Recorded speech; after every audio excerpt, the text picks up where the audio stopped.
మనం తిరుమలలో స్వామివారి దర్శనానికి వెళ్ళేటప్పుడు ఈ వంతెన గుండానే స్వామివారి గుడిలోనికి ప్రవేశించాలి.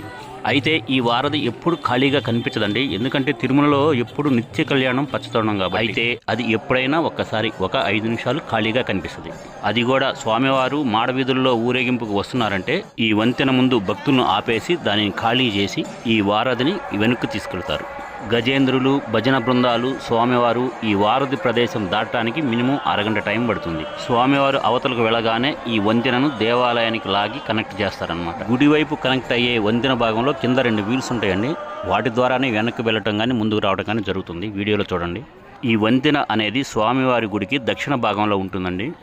ఇది అందరికీ తెలిసిన విషయమే అయినా స్వామివారు వచ్చేటప్పుడు ఈ వంతెనను ఎలా వెనక్కి తీస్తారు, మళ్ళా ఎలా కనెక్ట్ చేస్తారు అనేది అందరికీ చూపించాలన్న ఉద్దేశంతో ఈ వీడియో చేశానండి.